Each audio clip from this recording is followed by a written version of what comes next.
Hello guys, कैसे हैं आप सभी। क्या आप जानते हैं कि एवोल्यूशन एक बायो प्रोसेस है। मुझे ऐसा लगता है कि लिविंग ऑर्गेनिज्म में होने वाले जो चेंज उन्हें हमें थोड़ा बहुत हमें उनकी जानकारी होनी चाहिए। इससे यह फायदा होगा कि इन्वायरमेंट के इस ग्रेजुअल एंड कंटिन्यूअस चेंज को हम काफी कुछ समझने में सक्षम हो सकते हैं। तो मेरा नाम है शालिनी राव और मैं एक बायोलॉजी टीचर हूँ। मेरी हमेशा से ये कोशिश रहती है कि मैं अपने नॉलेज के द्वारा अपने स्टूडेंट्स के हर डाउट विद कंसेप्ट क्लियर कर सकूं। तो क्या अभी तक आपने हमारे चैनल को लाइक नहीं किया है? अगर लाइक नहीं किया है तो जल्दी से लाइक करें, शेयर करें और सब्सक्राइब करें और साथ ही बेल आइकन को भी प्रेस करें, जिससे मेरे नए आने वाले वीडियो आप तक इजी वे में पहुंच सके। तो चलो गाइस, आज हम शुरू करते हैं अपना टॉपिक। जैसे कि तुम लोगों को पता है कि अभी हमारा क्या चल रहा है, आज इवोल्यूशन का पार्ट 2 है। ठीक है, इवोल्यूशन पार्ट 1 हमने कल किया था। हमारा ये 12th स्टैंडर्ड की एनसीईआरटी का यूनिट है, जिसमें हमारा जेनेटिक्स एंड इवोल्यूशन है। तो हमारे दो लेसन मतलब वाइंड अप हो चुके हैं, जो आपका जेनेटिक्स एंड मॉलिक्यूलर जेनेटिक्स, और इवोल्यूशन चल रहा है। इवोल्यूशन के पार्ट 1 में हमने देखा था कि मतलब कैसे origin of universe, origin of earth and origin of life, इनके बारे में हमने बताया था। क्योंकि ये टॉपिक क्या है कि थोड़ा लेंदी है, लेंदी बोले तो थ्योरीज लिए है, ठीक है, थियोरटिकल है, तो थोड़ा एक एक लाइन तो पॉसिबल नहीं है, बट मैंने जितना आपको इम्पोर्टेंट था वो सारा का सारा आपको बताने की कोशिश की है। जैसे यूनिवर्स, तो क्या बोला गया कि एक एक्सप्लोजन हुआ था बहुत बड़ा, जिसमें क्या हुआ था कि बहुत बड़ा धमाका हुआ था, जिसके लिए वर्ड नहीं है कि साइंटिस्ट एक्सप्लेन कर पाएंगे कितना बड़ा था। ठीक है, फिर उसके बाद क्या हुआ कि वो धमाके के बाद जो बड़े बड़े गैसियस क्लाउड्स बने, जिसे नोबुलस हमने कहा। फिर इसके बाद ये क्या हुए, थोड़ा स्टेबल हुए, कहाँ पर, अपने आसपास के इन्वायरमेंट में। तो उसको हमने किसके थ्रू, ग्रेविटेशन एंड कंडेंसेशन। तो वो आपके जो गैसियस क्लाउड थे वो स्मॉल में कन्वर्ट हुए, और फिर हमारा क्या बना, जिसे हम यूनिवर्स आज कहते हैं। तो ये जो नेबुला, जो आपका ज्यादा गर्म सेंटर पार्ट था, वो सन में कन्वर्ट हुआ और बाकी सब अदर प्लेनेट्स बने। तो आज हम जो अपने यूनिवर्स में क्या देखते हैं, सोलार सिस्टम देखते हैं और आपका मिल्की वे। तो ये सब उस तरह क्या हुआ, धीरे धीरे बनना स्टार्ट हुआ। हाँ, और आपका जो ओरिजिन ऑफ अर्थ है, तो इसके लिए भी बहुत सारे फैक्ट है, बहुत सारे साइंटिस्टों ने अपनी अपनी बात रखी। जैसे कि हम सभी जानते हैं कि हम लोग की सोसाइटी में कोई भी अपनी बात रखता है तो उसे बहुत ऑब्जेक्शन का भी सामना करना पड़ता है। ऐसे ही कई साइंटिस्ट थे जिन्होंने कि बहुत ज़्यादा काम किया, मगर उनको उतना ज़्यादा पब्लिसिटी भी नहीं मिला, क्योंकि पहले ऐसा इन्वायरमेंट भी नहीं था और लोग मतलब विरोध ज़्यादा करते थे, जिसकी वजह से साइंटिस्टों को अपनी बात रखने के लिए भी काफ़ी स्ट्रगल करना पड़ता था, प्रूफ देना पड़ता था बात बात पर। तो ऐसा करके साइंटिस्ट हुए, जहाँ हमने आपका रेडी का एक्सपेरिमेंट भी देखा कि कैसे उन्होंने जो मीट शोरबा था उस पर एक्सपेरिमेंट किया, जिसे भी लोगों ने नकार ही दिया था, मगर उन्होंने किया था, इसलिए तो आज हम पढ़ते हैं। वो जब साइंटिस्ट इतना विरोध सब कुछ सहते हुए करते रहे, और आज हम क्या कर रहे हैं, हम तो सिर्फ पढ़ रहे हैं उन्हें, मगर वहाँ उस समय कंडीशन कितनी टफ रही होंगी, कितनी क्रिटिकल रही होंगी कि मतलब अगर आप काम कर रहे हो और लोग मान नहीं रहे तो कुछ काम को आगे बढ़ाने का भी नहीं होता था। कभी ये लगता था छोड़ दो सब, अरे जब कोई मान ही नहीं रहा तो क्यों ही करने का। तो ऐसा सब होता है। ठीक है, तो हमने ये सब देखा, उसमें हमने मुलर का एक्सपेरिमेंट भी देखा। मुलर का एक्सपेरिमेंट क्या था कि उन्होंने, जो साइंटिस्टों ने बोला था कि इस तरह का आपका क्या था, यूनिवर्स कंडीशन था, इस तरह का नेचर के कंडीशन था कि सब जगह बहुत ही हॉट, बना बहुत ही ज्यादा कैसा था, हॉट टेम्परेचर था। ठीक है, हाई टेम्परेचर था। तो उन्होंने उस तरह अपने अप्रेंटिस को क्या किया, अप्रेंटिस को सेट किया, और एक फ्लास्क में उन्होंने गर्म खौलता हुआ पानी लिया और दूसरे में 2 टंगस्टन की रॉड लगाई और बिजली कड़काई, वैसे इन्वायरमेंट को किया। तब इन्होंने देखा अपने टेस्ट, ये क्वेश्चन पूछा जाता है मुलर का कि इनका एक्सपेरिमेंट तो किन्हीं बुक में 13 डेज लिखा है, किसी में 18 डेज लिखा है, तो मोस्टली 18 डेज ही बोलते हैं, अधिकतर बुकों में 18 डेज लिखा हुआ। तो वो 18 डेज तक चला था और उसमें कौन सी 3 गैसें यूज की थी, तो अमोनिया किया था, मीथेन किया था और आपका हाइड्रोजन किया था। फिर फॉर्म क्या हुआ था इनका और उसकी मतलब रेशियो ही पूछते हैं, 2:A इस तरह पूछते हैं। और ये भी पूछते हैं कि मतलब इसमें प्रोडक्ट क्या बना, तो प्रोडक्ट बना था आपका अमाइनो, मतलब ऐसे ऑर्गेनिक कंपाउंड्स बने थे, ठीक है। तो ऐसा सब हमने देखा, अपना पॉस्चर का भी नियम देखा और फिर आपका किसका देखा, जो आपका ये कौन ओपेरॉन, ये सब क्या हमने देखा, ठीक है। तो आज हम एविडेंस ऑफ इवोल्यूशन इस पार्ट में करेंगे। तो ये हमारा थोड़ा रिकैप था पिछले पार्ट का, और आज हम आज का अपना टॉपिक स्टार्ट करते हैं। तो एविडेंस आपका इवोल्यूशन के एविडेंस देखने जो कि आपके 7 या 8 टाइप्स है, ठीक है। तो हम स्टार्ट करते हैं। पहला है आपका एविडेंस ऑफ इवोल्यूशन का पैलेंटोलॉजी। क्या है? Palaeontological evidence. पैलेंटोलॉजिकल यानी कि फॉसिल्स, स्टडी ऑफ फॉसिल्स, ठीक है। तो आपसे पूछा जाए फादर ऑफ पैलेंटोलॉजी, तो आप बोलोगे लियो डो डी विनिकी। और अगर मॉडर्न पैलेंटोलॉजी साइंटिस्ट तो आप बोलोगे जॉर्ज कर्वेरियस। और अगर इंडियन पैलेंटोलॉजी पूछा जाएगा तो आप बोलोगे बीरबल सहानी। इंडियन पेट्रोलॉजी ये थे, ठीक, पेट्रोलॉजिकल साइंटिस्ट ये थे, ठीक है। तो अब इसमें क्या है, जैसे कि आपका हम लोग हैं जो सेल है वो हम 2 टाइप की स्टडी करते हैं, प्रोकार्योट, ऐसे ही आपका प्लेटियो जो प्लेंटोट्रॉफी है वो भी हम 2 तरह ही करते हैं, प्लेंटोबॉटनी और प्लेंटोजोलॉजी, यानी कि फॉसिल्स ऑफ प्लांट और fossils of animals. Study of fossils of plant को कहते हैं प्लेंटोबॉटनी और आपके एनिमल फॉसिल्स की स्टडी को कहते हैं प्लेंटोजोलॉजी, ठीक है। अब इसी में मैंने रॉक्स लिखे हुए हैं, तो रॉक्स भी उस समय काफी बने हुए थे, ठीक है। तो रॉक्स भी आपके मेनली 3 टाइप्स होते हैं, एक इनोरस होता है, एक सेडिमेंटेशन होता है और लास्ट वन होता है मेटामॉर्फिक, ठीक है। तो इनोरस रॉक जो होता है वो जो वेल्केनो ब्लास्ट होता है ना, वेल्केनो की इरेक्शन उससे बनता है, ज्वालामुखी का जो लावा निकलता है। तो इसमें क्या है, आपके फॉसिल्स नहीं होते हैं, क्यों? क्योंकि ये तो गर्म है, वो सॉलिडिफाई होता है, क्योंकि वो निकला फिर इसके बाद क्या हुआ, ठंडा हो गया, तो ये सॉलिडिफाइड का, तो सॉलिडिफाइड का एग्जाम्पल है। तो इसमें मोस्टली फॉसिल्स नहीं होते हैं। सेडिमेंटेशन, हाँ, इसमें आपके फॉसिल्स होते हैं और इसमें लेयर बाई होती है, इसमें हम 1-2 लेयर ऐसे याद मतलब सिस्टमैटिक भी स्टडी कर सकते हैं और इससे ये भी पता कर सकते हैं कि ये फॉसिल्स कितना पुराना है, कौन सा नया है, कौन सा पुराना है। इस तरह की स्टडी भी हम इससे सेडिमेंटेशन रॉक से कर सकते हैं, क्योंकि इसमें लेयर्स होती है। जैसे फॉर एग्जांपल जैसे हम सैंडविच वगैरह बनाते हैं तो हमने बटर का एक लाइन कर दिया, फिर आपका सॉसेस कर दिया, फिर आपका जो भी आपकी वेजीज है वो कर दिया, फिर आपका ऊपर से टमाटो सॉस करते हैं ऐसे। तो ये ऐसी लेयर्स होती है और सारी लेयर से भी स्टडी कर सकते हैं कि कौन सी लेयर कितनी पुरानी है, ठीक है। और मेटामॉर्फिस ये भी क्या है कि ये भी एक तरह से देखा जाए तो इनोरस रॉक से बना हुआ होता है, तो इसमें भी फॉसिल्स नहीं ही होती है, ठीक है। फिर हमारा नेक्स्ट आता है मॉर्फोलॉजिकली एनाटोमिक एविडेंस, ठीक है। मॉर्फोलॉजिकली यानी कि हमारी जो फिजिकल कंडीशन, मॉर्फोलॉजिकल का वही होता है जो हमारी फिजिकल होता है। तो ये क्या हम 2 तरीका, होमोलॉजी और एनालॉजी, ठीक है। होमोलॉजी में क्या होता है कि ऑरिजिन कॉमन होती है और उसका फंक्शन डिफरेंट होता है, मगर कभी कभी क्या फंक्शन सेम भी हो सकता है, ठीक है। फंक्शन सेम भी हो सकता है, हमेशा फंक्शन डिफर होगा ऐसा जरूरी नहीं है, ठीक है।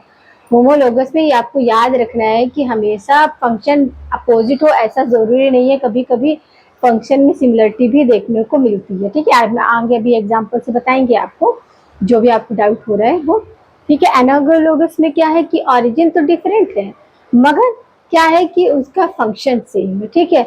अब जैसे कि होमोलॉगी का हम एग्जांपल लेते हैं कि एक डॉक्टर है, उसके 2 बच्चे हैं, ठीक है। अब 2 बच्चे हैं, एक को वो अपना इंडिया में रखता है और एक फॉरेन में चला जाता है, मतलब उनके रिलेटिव हैं तो वो वहाँ पे उसको रखता है। तो क्या हुआ, दोनों के इन्वायरमेंट चेंज हो गए। अब वहाँ पर क्या है, इंजीनियर की ज़्यादा डिमांड है, तो वो इंजीनियर बन गया बच्चा, और यहाँ जो इंडिया वाला था वो IAS बन गया। तो ये क्या हो गया है, तो उसकी ओरिजिन तो एक ही है मगर वो क्या डाइवर्ट हो गए, ठीक है, अलग अलग लाइन में चलेगा, ठीक है। यही आपका होम एनामोलोगस का क्या है कि जैसे कि पेरेंट्स हैं, 2 फ्रेंड हैं, दोनों को एक बेबी हुआ, ठीक है। तो अब उसके घर का माहौल अलग है, उसके घर का माहौल अलग है। अब एक बच्चा क्या है वो इंजीनियर बन गया और दूसरा जो है वो टीचर बन गया। तो अब क्या है कि मतलब इन्वॉल्व मतलब वो दोस्त थी, तो उनका क्या था, ऑरिजिन भी डिफरेंट था और उनका वो क्या हो गया, सेम बन गया। ठीक है, ऐसा हो गया। ठीक है, तो ये इसको मतलब डाइवर्जेंट भी बोलते हैं और कन्वर्जेंट भी बोलते हैं। डाइवर्जेंट यानी कि डिफरेंट हो जाना। डॉक्टर था और उसके बच्चे क्या इंजीनियर और आईएएस बन गए। कन्वर्जेंट क्या हो गया कि मतलब अलग अलग पेरेंट्स से, तो उनका भी अलग अलग ही हो गया। ठीक है, तो ये समझ आया। अब इसका एग्जाम्पल क्या है, होमोलोगस का एग्जाम्पल है आपका form of rat cat horse और आपका मैन। तो इनकी जो फॉर्ली होती है उसमें आपका क्या होता है, कार्पस, मेटाकार्पस, रेडियोल्ना, ये सब आपको मिलेगा, चाहे वो आपका कैट का हो या चाहे कैट का हो, चाहे डॉग का हो, चाहे हॉर्स का हो या फिर मैन का हो। उनके फॉर्म में आपको क्या क्या मिलेगा, कार्पस मिलेगा, मेटाकार्पस मिलेगा, रेडियो, अल्ना, ह्यूमस सब मिलेगा। ठीक है, तो ये और आपका एनालोगस का, इसका बेस्ट एग्जांपल है आपका स्टेम का जो मॉडिफिकेशन है वो क्या है, पोटैटो, और रूट का मॉडिफिकेशन है स्वीट पोटैटो। ठीक है, और इसका एग्जांपल और ये भी दे सकते हैं कि आपका स्ट्रिंग, हाँ, string of Scorpio and B. ठीक है, दोनों का क्या फंक्शन एक ही होता है मगर ऑरिजिन डिफरेंट होती है। ठीक है, वो भी वो मतलब काटने का ही काम करते हैं और उसमें भी पॉइजन होता है। ठीक है, अब आया आपका एविडेंस फ्रॉम एम्ब्रायोलॉजी। ठीक, ये बहुत इंपॉर्टेंट है एम्ब्रायोलॉजी। ठीक है, एम्ब्रायोलॉजी को रिकैपिटेशन थ्योरी भी कहते हैं और ऑर्जेनी भी कहते हैं, ऑर्जेनी भी कहते हैं, फाइलो, इसमें ऑर्जेनी एंड फाइलोजेनी दोनों इन्वॉल्व होती है। अब ओजेनी रिपीटेड फाइलोजेनेसिस, अब इसका क्या मतलब है, ओजानी का मतलब है कि आपका डेवलपमेंट ऑफ एम्ब्रॉयड टू एडल्ट, और फाइलोजेनी का मतलब है कि आपका ये आपका इकोलॉजिकल। ठीक है, इवोल्यूशनरी, हाँ, इवोल्यूशनरी हिस्ट्री ऑफ स्पीसीज या ग्रुप ऑफ स्पीसीज, इवोल्यूशनरी। ठीक है, ये क्या सबसे पहले जो है एम्ब्रायोलॉजी की जो आपका ऑनियोलॉजी जो थी वो किसने, मुलर ने दी थी सबसे पहले। बायोलॉजिकल पैलरिज्म भी कहते हैं इसे, और इसे बायोजेनेसिस लॉ भी कहते हैं। तो ये किसने, मुलर ने दिया। तो मुलर ने बोला था कि ऑनोजेनी यानी कि डेवलपमेंट ऑफ, बाद में इसे हैकेल ने भी किया। हैकेल ने क्या किया कि ऑजेनी और फाइलोजेनी दोनों को मिक्स करके बताया। उन्होंने बोला कि जो डेवलपमेंट एम्ब्रॉय है वो क्या करते हैं, अपने एक्सटेंसर के कुछ कैरेक्टर को रिपीट करते हैं। तो उसी को उन्होंने क्या बोल दिया आपका ये आपका evolutionary development of group and species. ठीक है, तो ऐसा, तो इसके जो हाँ, इसका हेकल ने भी ontogeny individual embryonic development trend and repeated character of phylogeny. ठीक है, उन्होंने ये बताया कि आप किसी का भी देख लो, मतलब आप टेकपॉल का देख लो और फ्रॉग का देख लो और रेप्टाइल्स का देख लो, ह्यूमन बीइंग का देख लो, इनकी जो स्टार्टिंग की एम्ब्रॉयडरी की स्टेज है वो काफी कुछ मिलती जुलती है, मगर जब धीरे धीरे उनमें क्या होता है कि जब स्पेसिफिकेशन हो जाता है तब वो डिफरेंट हो जाती है। तो इन्होंने ओजेनी और आपका फाइकोजेनी एक साथ दोनों ने बोला कि इसने हेकल ने, और जो मुलर थे उन्होंने केवल क्या दिया था, एम्ब्रायोलॉजी, और बताया था कि development of embryo to adult. ठीक है, अब इसमें इसका जो एम्ब्रायोलॉजी है वो दूसरे साइंटिस्ट ने प्रेफर किया था फर्स्ट टाइम, बट सपोर्ट किया था मुलर और हैकेल ने। ठीक है, हैकेल ने बाद में किया था, मुलर ने पहले किया था। मुलर ने केवल किया था ऑर्गेनिक के बेस पर, जबकि हैकेल ने दोनों ही बेस पे किया था, ऑर्गेनिक पे भी और फाइलोजेनिक पे भी। ठीक है, ये हो गया। अब आपका आया था एविडेंस साइकोलॉजिकल एंड आपका बायोकेमिस्ट्री। अब बायोकेमिस्ट्री इसमें क्या बताना है कि चाहे वो आपका प्लांट हो चाहे वो एनिमल हो, अगर वो लिविंग ऑर्गेनिज्म है, तो जैसे हमने आपको रेप्लिकेशन और ट्रांसक्रिप्शन में बताया था कि जो एमिनो एसिड है GUG, वैलिन को ही क्या करेगा, वैलिन को ही जाके ट्रेस करेगा। तो यही कंडीशन आपके, चाहे वो प्लांट हो चाहे वो एनिमल हो, अगर GUG है तो वो वैलिन को ही क्या करेगा, कोड करेगा। तो यानी कि कोई भी आपका ऑर्गेनिज्म है, लिविंग है, तो उसके जो भी आपके सीक्वेंसिंग है तो वो सही पैटर्न चलता है। जैसे मैंने बताया था कि प्रोकैरियोटिक सेल और यूकैरियोटिक सेल में अगर पहला कोडॉन, अगर आप जेनेटिक कोड है तो वो क्या है आपका मेथिल ही होगा। बस प्रोकैरियोटिक है तो वहां पर क्या फॉर्मिल पेथिल हो जाएगा, और यूकैरियोटिक है तो वहां मेथिल हो जाएगा। मगर अगर लिविंग ऑर्गेनिज्म है तो उसका पहला जो होगा वो कोडिंग क्या ही होगा, आपका मेथिल ग्रुप ही होगा। मिथेनॉन, सॉरी मिथेनॉन ही होगा। बस प्रोकैरियोटिक है तो वो फॉर्मिक फॉर्मिक मिथेनोक हो जाएगा और ये मिथेनिक हो जाएगा। ठीक है, ऐसा होएगा, तो ऐसा होएगा। ठीक है, ये यहाँ पर हमने बताया। तो कुछ एंजाइम्स बने जैसे ट्रिप्सिन है, वो किसके डाइजेशन के लिए बना, प्रोटीन के डाइजेशन के लिए बना। एमाइलेज है वो स्टार्च के डाइजेशन के लिए बना। ठीक है, किसके लिए बना, स्टार्च के डाइजेशन के लिए। ठीक है, ऐसा हुआ। ठीक है, अब यहाँ आज जो आपके एटीपी है और आपका क्या है हेरिडेटरी मटेरियल है, वो सारे के सारे क्या जो फिक्स है। जैसे कि आपका कोडिंग के लिए हमने बताया कि अगर जो कोड करेगा जीजी तो वैलिन को ही करेगा, टीजी तो जो वो अगर ट्रिप्टोफैन को कर रहा है तो वो ट्रिप्टोफैन को ही वैलिड करेगा। ठीक है, तो ये अब फिर इसके बाद आता है आपका एविडेंस ऑफ एटाविज्म। एटाविज्म भी बहुत इंपॉर्टेंट है। एटाविज्म में क्या होता है कि अपने जो एसेंजर होते हैं पूर्वज, उनके ही कैरेक्टर आ जाते हैं। जैसे कि कभी कभी आपने देखा होगा हमारे समाज में इसको रिवर्सेंस भी कहते हैं, कि एटामिज्म को रिवर्सेंस भी कहते हैं। क्या सुना होगा कि देखो उनके यहाँ बंदर पैदा हुआ, मतलब बच्चे का जो न्यू बॉर्न बेबी था उसको टेल होता है, या कभी कभी न्यू बॉर्न बेबी की जो कैनाइन होती है वो ज्यादा पॉइंटेड होते हैं, तो लोग बोलने लगते हैं उनके घर में तो राक्षस पैदा हुआ। तो क्या हुआ कि कभी कभी हमारे पूर्वजों के कुछ कैरेक्टर क्या हो जाते हैं, रिवर्सन हो जाते हैं, जिसे एटाविज्म कहते हैं। ठीक है, ऐसा होता है कि कभी कोई बच्चा न्यूबॉर्न बेबी है, उसके पूरे शरीर में बहुत बाल ही बाल होते हैं, थिक और हार्डली। ठीक है, ऐसा, तो ये आपका एटरिज्म में आता है। और फिर है आपका एविडेंस ऑफ कनेक्टिव लिंक। अभी कनेक्टिव लिंक का मतलब कि जो लिविंग ऑर्गेनिज्म है वो टू स्पीसीज की क्वालिटी को सिमिलर दिखता है, दो क्वालिटी को लेके सिमिलरिटी को शो करता है। इसका बेस्ट एग्जांपल है आपका वायरसेस।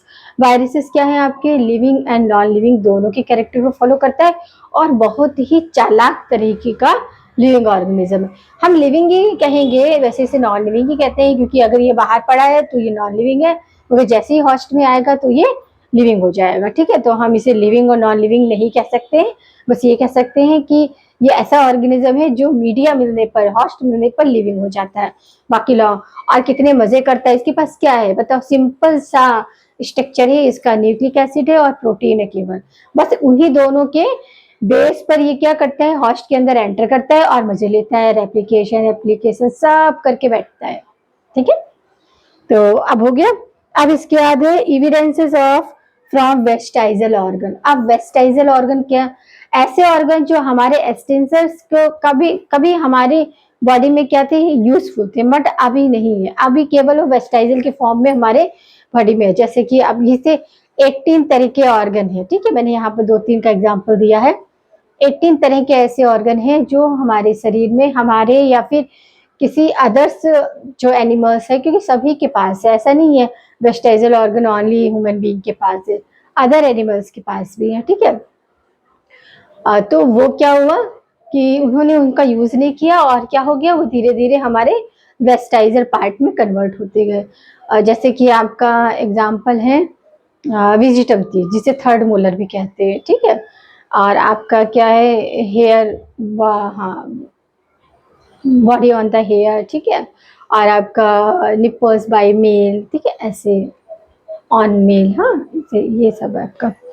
फिर इसके बाद आपका आता है एविडेंस फ्रॉम नेचुरल सिलेक्शन। ये वाला बहुत इंपॉर्टेंट है, नेचुरल सिलेक्शन। नेचुरल सिलेक्शन वाले को इंडस्ट्रियल मैलेनिज्म भी कहते हैं, और इसे पिपर्ड मोथ भी कहते हैं, पिपर्ड मोथ, क्योंकि ये मोथ पर ही किया गया था, इसलिए ये इस नेचुरल सिलेक्शन को क्या बोलते हैं, प्रिपेयर्ड मोथ। ठीक है, ये क्या था कि मतलब इंग्लैंड में 1819 के बीच का टाइम लिया गया था, 1850 और 1920। इस टाइम में क्या हुआ था, इंडस्ट्रियलाइजेशन नहीं हुआ था, यानी कि इंडस्ट्रीज नहीं बनी हुई थी, तो इन्वायरमेंट बिल्कुल प्योर था। तब क्या था कि एक स्पीसीज थी मोथ की, जिसका नाम था वाइट, आपका विटसन बुटेलिया, विस्टर बुटेलिया एक था जिसके व्हाइट विंग्स हुआ करते थे, और दूसरा था डार्क विंग वाला विटसन कार्बोनेरिया। कार्बोनेरिया और आपका क्या है, ब्यूटेनेरिया। तो ब्रिटिशन कार्बन एरिया और ब्रिटेन एरिया, इन्हीं पर दो कंडीशन ली गई।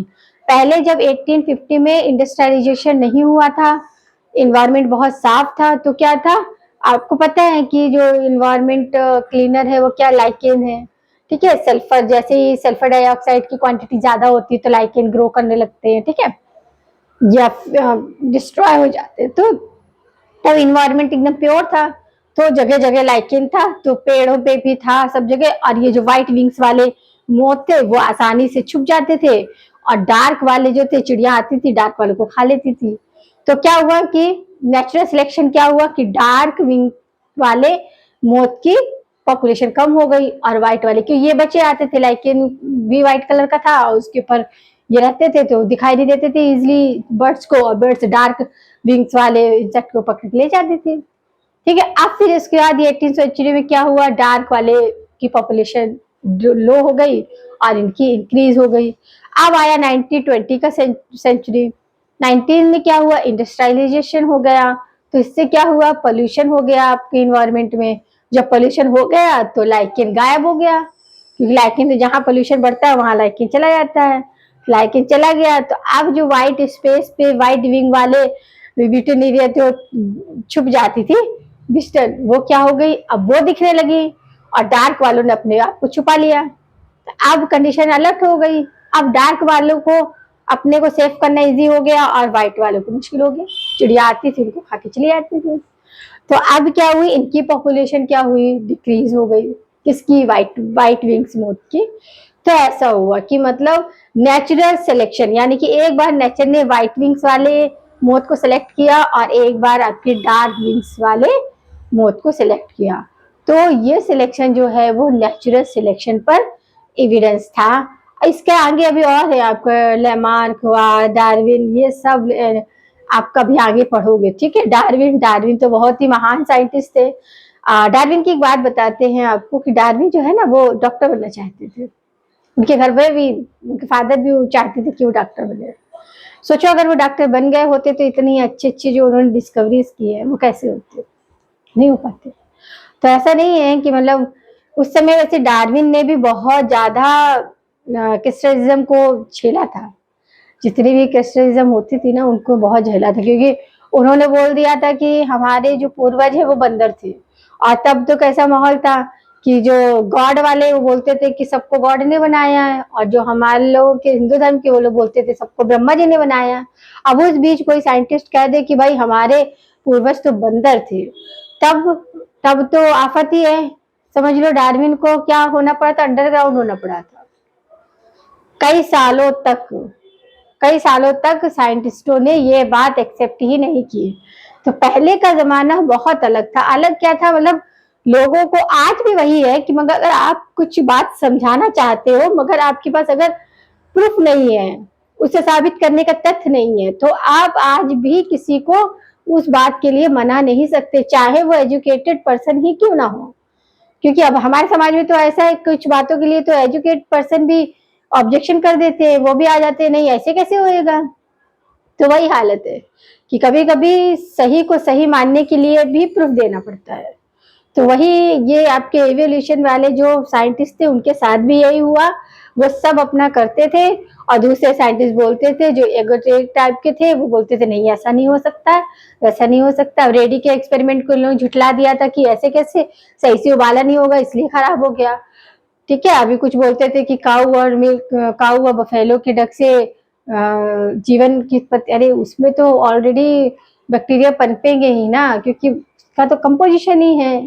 तो अब ये सब कौन किनको बताएगा कि अभी जैसे अभी हम लोग क्या हुआ था, कोरोना, कोरोना में भी तो कई लोगों को तो अरे कुछ कोरोना वोरोना नहीं है, कुछ इंजेक्शन नहीं लगवाया। अभी हम लोग कैसे शहरों में रहते हैं तो हम लोग इतनी टेक्निक को यूज कर रहे, तो हम लोग टेक्नोलॉजी को समझते हैं, तो हम लोग ने सबने लिया, और जिसने नहीं लिया उनको भी हम लोगों ने एडवाइस किया भाई ले लीजिए।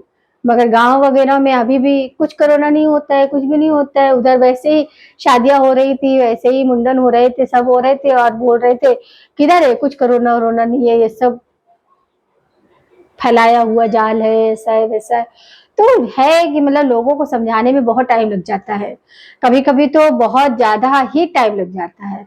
वही मेंडल के साथ भी वही हुआ था, मेंडल भी इतना अच्छा एक्सपेरिमेंट करके गए मगर उनको तब वो इतनी पब्लिसिटी नहीं मिला। डार्विन के साथ तो ये था कि डार्विन को पहचान लिया गया था बाद में, मगर उन्होंने भी बहुत आपके विरोधियों को झेला कि बहुत ज्यादा ही।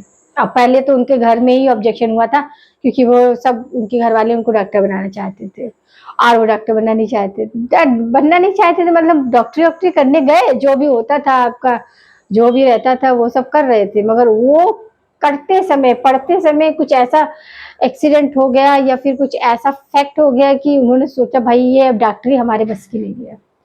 फिर उन्होंने अपने काम को ही अपना देखा और उसमें ही कहा कि भाई जो हमारी ऑर्जिन है वो बंदरों से हुई है। अब लोग उनके पीछे पड़ गए कि भाई कोई तो कह रहा है गॉड ने सब बनाया है और कोई कह रहा है ब्रह्मा ने बनाया, और ये आ गया कहाँ से, तो बोल रहा है कि बंदर है हमारे।